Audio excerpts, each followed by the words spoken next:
Most people don't act with bad intentions. That part is important to say clearly. Most people want to do the right thing. They care about fairness, stability, and about not causing harm. And yet, many systems consistently produce outcomes that contradict those intentions. Not occasionally, repeatedly. That gap is usually explained as a personal failure, a lack of character, discipline, and a lack of care. But when the same outcome appears across different people in different places over long periods of time, intent stops being a sufficient explanation. At that point, something else is shaping behavior. That something is incentives.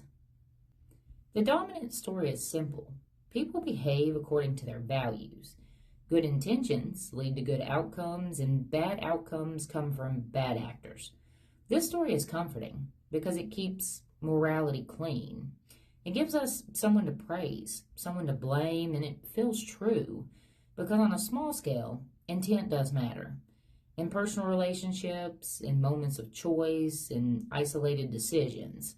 But systems don't operate at that scale. Systems don't respond to values, they respond to patterns. And when outcomes stay the same, even as different people cycle through the system, the story starts to strain. Here's where the misalignment shows up. People enter systems with values intact.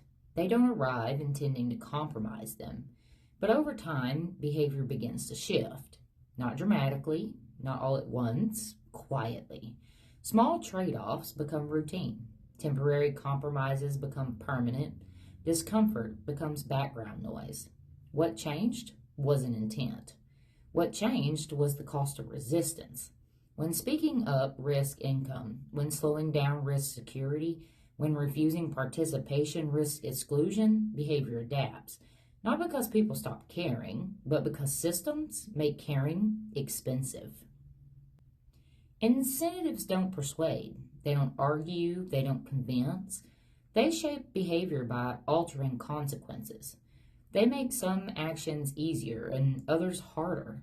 They reward compliance, they penalize friction, they ignore intent entirely. Over time, behavior follows the path with the least resistance. This isn't a moral claim, it's a biological one.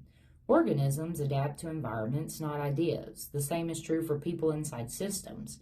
When survival, stability, or belonging are tied to specific behaviors, those behaviors persist, even when they conflict with values. That's why changing the people rarely changes the outcome, and why changing the incentive often does. Incentives don't operate alone. They interact with time, with identity, with exhaustion.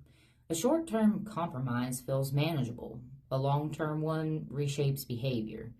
Over time, people stop asking whether something aligns with their values and starts asking whether it's required.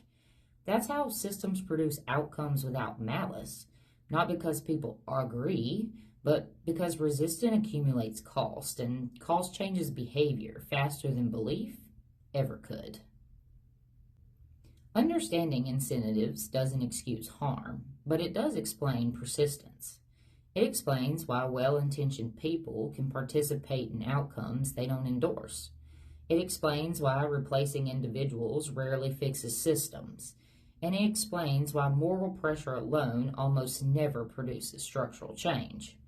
This isn't about blaming people, it's about noticing what we were taught not to look at. If incentives shape outcomes more than intentions do, then intention tells us very little on its own.